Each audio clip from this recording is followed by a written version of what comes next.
صباح الخير. النهاردة هنعمل مع بعض حاجة حلوة لولادنا. هنعمل الجبنة الكريمي. تنفع للسندوتشات وكمان مغذية، فيها كالسيوم، والولاد اللي ما بيحبوش اللبن هندخلهم فيها لبن، وهندخل فيها جبنة كريمي وقشطة، يعني مفيدة ومغذية. تعالوا نشوف المكونات وهنعملها ازاي.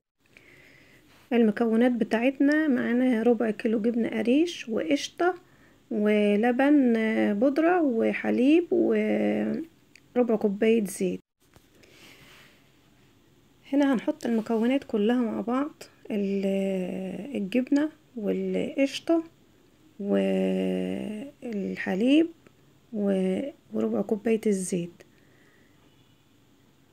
وانا طبعا يعني استسهلت وقلت لما اضربه بالمضرب الكهربائي، بس طبعا مش هينعم معايا. انا ضربت فيه شوية ما نعمش معايا. هنحط كل المكونات واللبن البودر وكله ما نعمش معايا طبعا. بعد ما ضربت فيه شوية جبت حطيته كله في الخلاط. فاحنا نبدأ الخطوة دي من الاول، نحط كل المكونات في الخلاط بتاعنا ونضربه لحد ما ينعم. بعد ما ضربته في الخلاط ونعم خالص اهو، بقى قوامه تقل، بقى الجبنة كريمية حلوة، وكمان لما تتحط في التلاجة لسه هتنعم اكتر واكتر. انا خدت نص الكمية او اقل من نص الكمية، مليت كوباية، والباقي هديله طعم الجبنة الرومي. يعني هحط عليه حتتين جبنة رومي وهضربه ضربتين كمان في الخلاط وهديله طعم الجبنة الرومي. ممكن نديله اي طعم تاني احنا ولادنا بيحبوه. ممكن نحط فيه زيتون، ممكن نحط فيه بسطرمة، ممكن نحط فيه لانشون. اي حاجة ولادنا بيحبوها نحط لهم الطعم اللي هم بيحبوه. عايزين نسيبه كده ياكلوه جبنة كريمية حلوة كده، نسيبه زي ما هو. هنصب الجزء التاني اللي هو بالجبنة الرومي. يبقى صبنا الجزء الاولاني اللي هو الجبنة الكريمية العادية اللي من يعني بطعم القشطة، بس طعم الجبنة العادية والقشطة. والجزء التاني ده حطينا فيه طعمناه بالجبنة الرومي. ممكن نطعمه بالزيتون، نطعمه زي ما قلت لكم. عندنا اي حاجة بواقي في البيت، بسطرمة، لانشون، اي حاجة ممكن نديها طعم، ندي للجبنة طعم باي نكهة عندنا في البيت.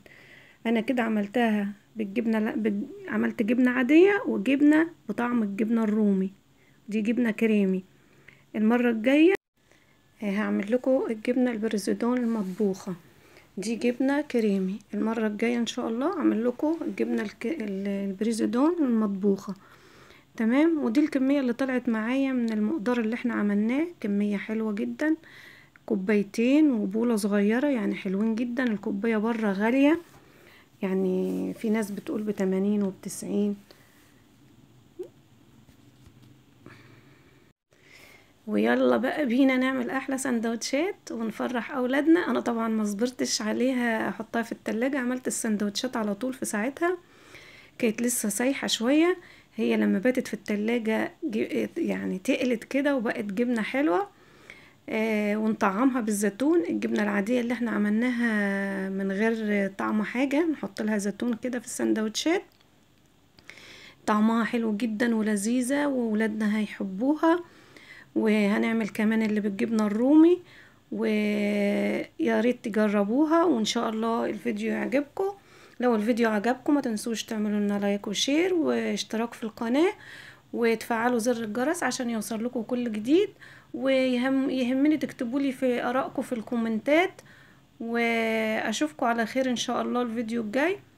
ودي طبعا الجبنة الرومي، شايفين خشنة شوية باين فيها الجبنة الرومي ازاي. طعمها لذيذ جدا وولادكم هيحبوها.